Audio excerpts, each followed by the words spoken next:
Hi,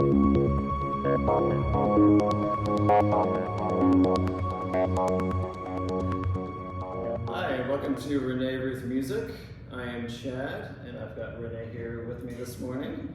Welcome back. Well, thank you. It's so good to be back in our space that we're in every day. We love it. We love it. We decided to do a quote today on our screen with the new day comes new strength and new thoughts. We experience this daily. Oh my gosh, we really do. Every day is like a fresh day with new hurdles. Yeah. Hurdles. And everything is changing. Everything constantly changes.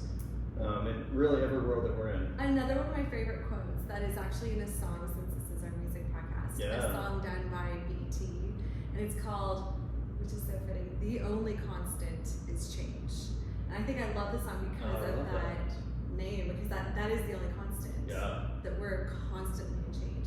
And so I always, in all the jobs that we wear many hats. Like we joked about having like a wall of hats, and then depending on which one we're wearing, like today we'd be on the podcast hat or the YouTube hat. But in the hats that we wear, we realize the only thing that happens consistently is change. So we're constantly having to pivot.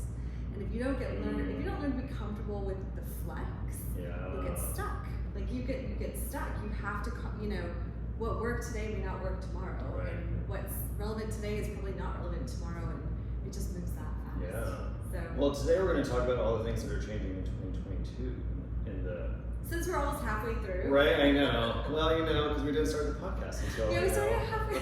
a week or so ago. We had great ambition. We did. I mean, the thing is that what I'm noticing is honestly a lot of the things that are changing are things that keep changing, but they were just kind of like highlights they had brought out. They're like, okay, so these are the things that are kind of like moving at a fast pace now in 2022. Yeah. So we'll kind of hit on them, see what you think. Okay.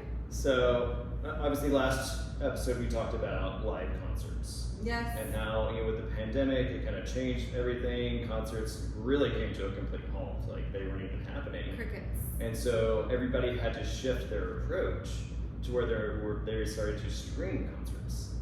Which is so interesting because streaming ended up on so many, suddenly all these platforms surfaced. For example, one that I'm still trying to get on.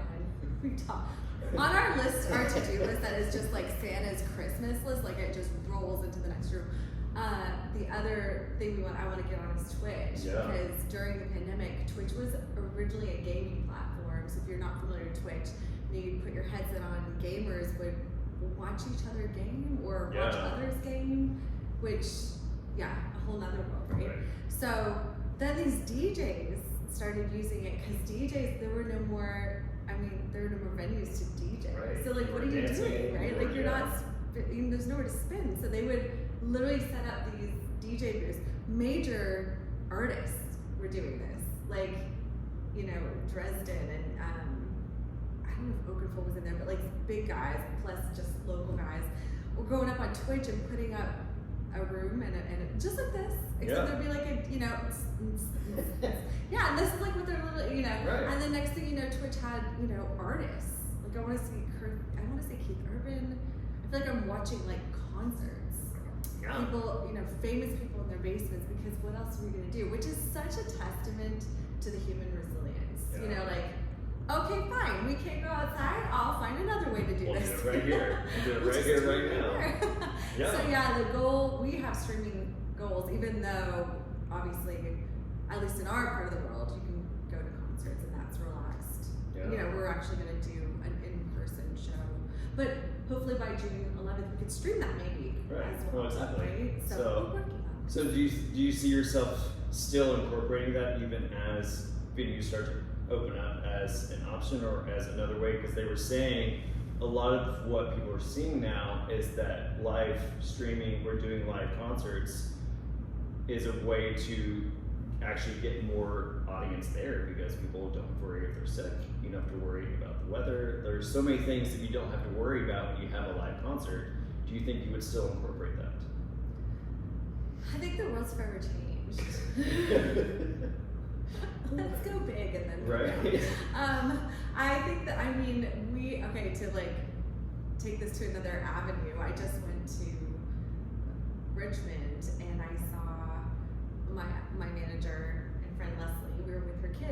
work for a major credit card company who, through the pandemic, everyone worked from home. Yeah. Well, they've got these they're basically like campuses that are the equivalent of like Walt Disney World. Like literally have wow. basketball courts and massages and it's like a place to live. And this is where they work. It's like a Google, if you're familiar with the Google. Right. It's that ideology with this company that's in Richmond. They have a really big campus in DC and then one in Richmond. They've been obviously vacant. So they're trying to lure their workers to come back, and nobody wants to because this, and I quote, "Why would I go to the office to get on a Zoom meeting?" Well, exactly. I mean, it makes what happened sense. over the pandemic was everybody, now you weren't hiring people because they were in proximity to an office. Right. You were hiring people because they fit the job wherever they were in the world, and then you just established this virtual presence. So it struck me listening to that. I was like, I said to them, I'm like, is the world forever changed? Like, is it forever changed? Will we go back to a place where you now hire locally because you want people to come into an office? Or are we forever in a space where we'll see these huge campuses dismantled, or maybe they change into theme parks? I don't know what happens, right? So when you think about music, it's kind of even if you think about, okay, so the top tier artists, so we're talking the A-listers that have a global space, do they need to stream? They do not. They have an arsenal. Their fan base is built, and it was built before the pandemic. Right. So what do they have to stream for? Could they? For sure. You put up, what happened when, I think Jennifer Aniston broke Twitch or something, when she put up her first Twitch. Instagram. Was it her first Instagram? Yeah, it was her first Instagram post broke Instagram or something, was a record breaking. 1 million No, but she followers goes, in no time. but she was kind of that wasn't hard. I spent 10 years on a TV series that led me to be able to just post one thing and have the whole world interested. So I think for when you're talking about the upper echelon, if they do it, I think it's just out of a desire. Where I think if you're kind of an indie artist or somebody that's just getting started and you're trying to build your fan base, you're going to be on all those places because you're trying to collect that fan base. You need to get well, how else do you loyalty. get? Yeah, you can't just. Each space has okay. So if you're listening, you might be on Facebook and not on Instagram, on Instagram not on Facebook, or not on Twitter and on Instagram. You exist in it's weird that we exist in certain places virtually and not all places, and the reasons it's not all places. Just like in real life, you would go to this restaurant, but you're not going to that restaurant. It's not that different from life. It's just another, a metaverse. When they talk about the metaverse, how many worlds can you virtually exist in? So I think if you were an artist listening to this and you wanted to capitalize visibility, you would have what I'm trying to do. You would try to get a presence on as many places as possible. Right. It's just what's feasible, right? At some point. Yeah. How many apps can you stream at one time? Is my question. How many places do you need to That's be the question. to reach enough people? How's this gonna My hope, and that's why, I'm kind of looking to a label, because if you know anything about me, you do, I run multiple businesses, so the time that you have to kind of move in all those places is limited, so you have to kind of still utilize what they call the machine to kind of help you what most of those A-listers did use. So right, and we're going to come back to that as well. Oh, I'm jumping. So, but obviously, music genre crossovers is not anything new. That's happened forever. Country singers starts doing a pop country song. Or where you'll collaborate, you'll have a Avicii. So you'll have a hip hopper that will do a duet with a country star. Lil Nas X actually did that in 2019. Oh. Hip hop did a collaboration with country music and actually got nominated. See, that would have not been. That's kind of do you put bologna and bacon together?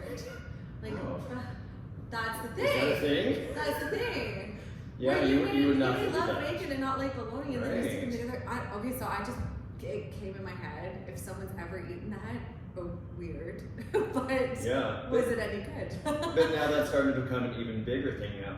To the point, or to the fact that it's now, there's a thing called genre-less playlists, where it's becoming such a big thing now where there's so much crossover that I don't think that genres will ever not exist, but now it seems that there is becoming this bigger influence where there's genre-less playlists because people love so many different types of music, which I found very interesting. So they were kind of saying that it's kind of the genres or the playlists are now focused on lifestyle and cultural preferences as opposed to an actual genre.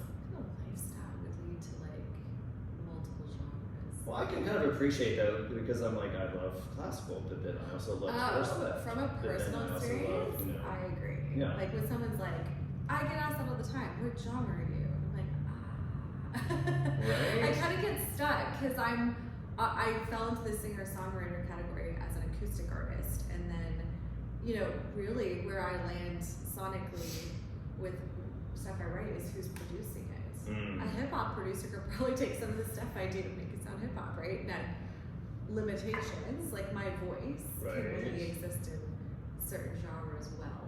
Yeah. So I think that's where you don't get to, you know, kind of like, it's like any instrument, like a sax will not sound correct Right.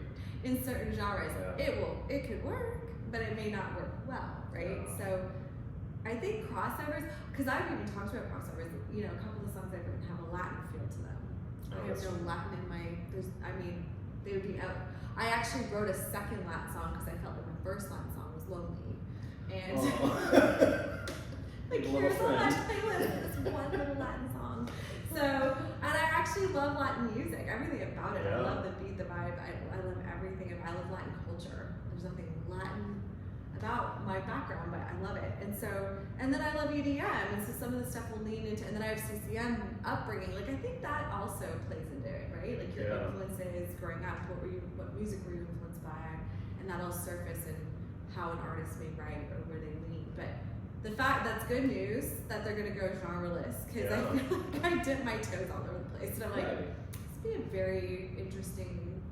But the next one, this question's been discussed on podcasts I've done before, but will albums continue, or are we just, is it playlists? Like, are we shifting from? Well, that's what I was going to say. Like, that's along the line of the live concerts and all the streaming platforms now, where they're saying that they don't believe that album sales will ever stop, but you have to know how to maximize on all the different ways that you can actually sell music now. I even like, you know, when you talk about, like, I wrote an album, and I feel like I said I wrote the album because that's a traditional approach to it. Like, I created 10 songs.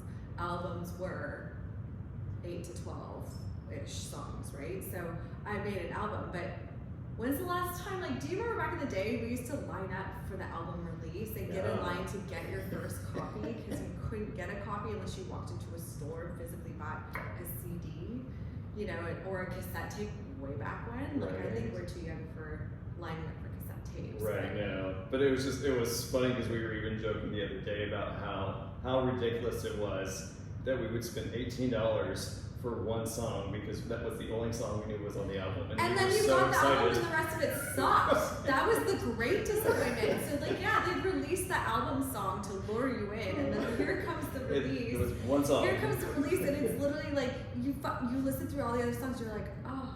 This was kind of a sad album. So then you just put that one on repeat. Right, that's what we did. We were like, oh, that was a good song. $18. Congratulations, band, you made your money. Yeah, and that's the thing, you know, we bought albums, we talked last time about sophomore albums and junior albums and why they're not necessarily always as good as the initial album, but I'm wondering though, like, when's the last time you heard of an album release? Right.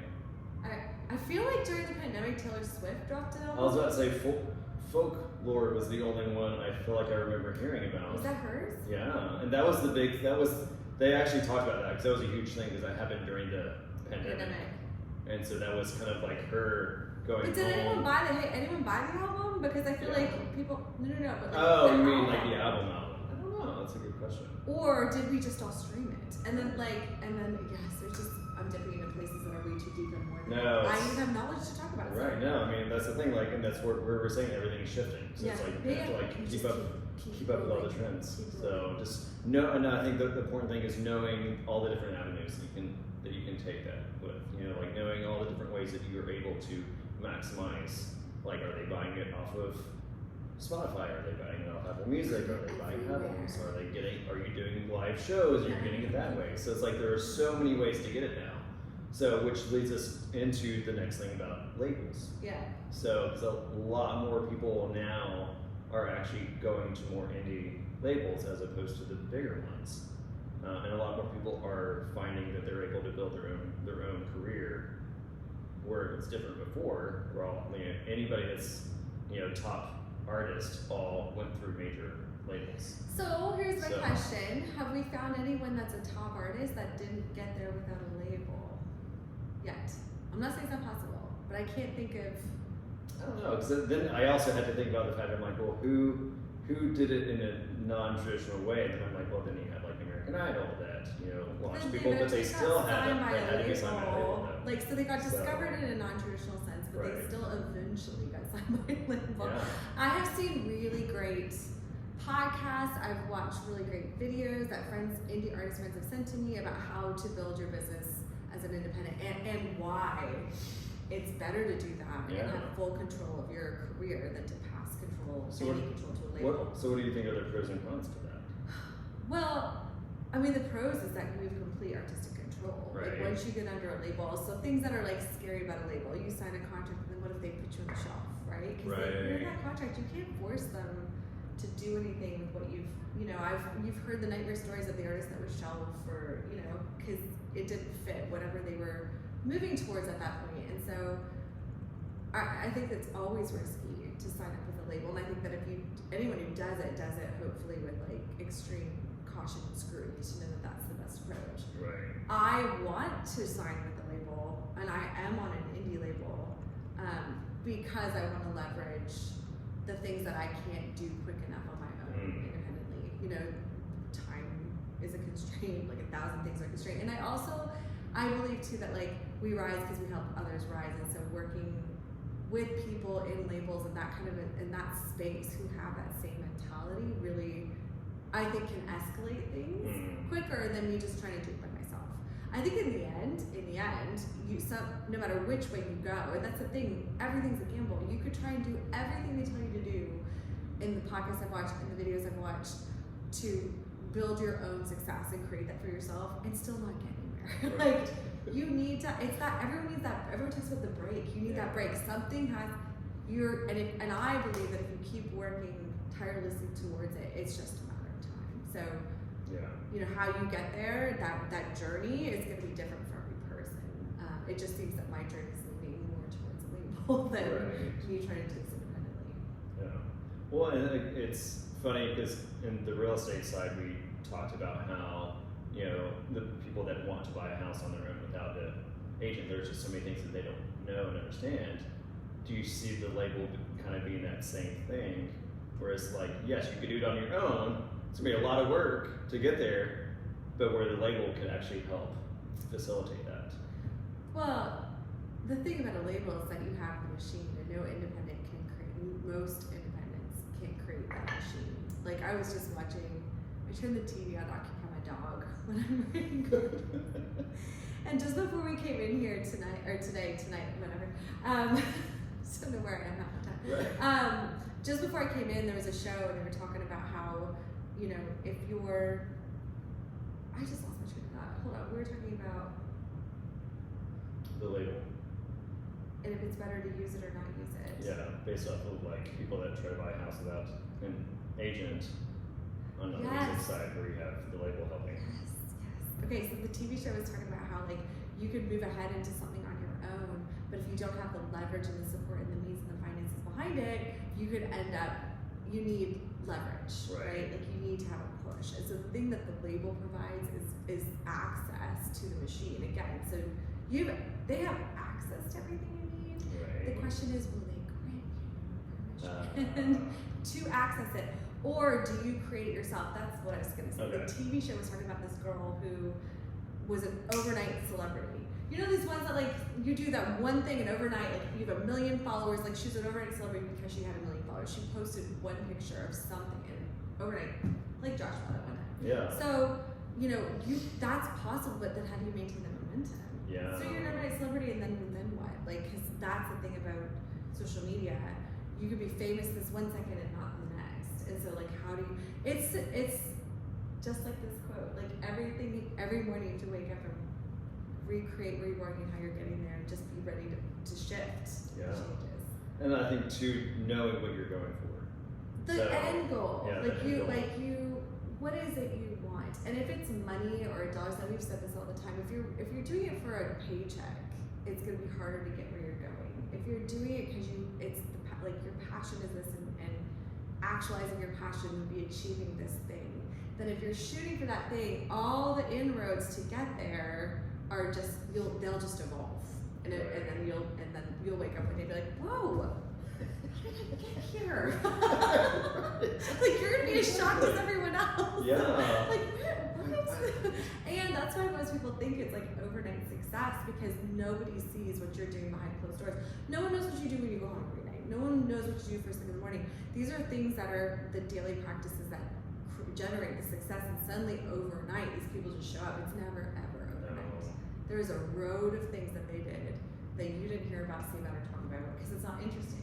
Right. It's the daily boring grind over and over and over that is boring on paper, but in reality it's the beautiful thing that creates the success you're after. So it's the journey. The journey is the middle story is the best part. Yeah. Awesome. Well, wonderful. Well, thank you. Yes, That was it awesome. was nice to be back. Yeah. And next week we'll find some other fun things to talk about, maybe preparation for the show we have coming to you. Yeah. So now we hit all the highlights of 2022, and now we can move on to the show on June 11th. Perfect. Yeah, perfect. Okay. All right. Well, thank you. Thank you. We'll see you next week. Cheers.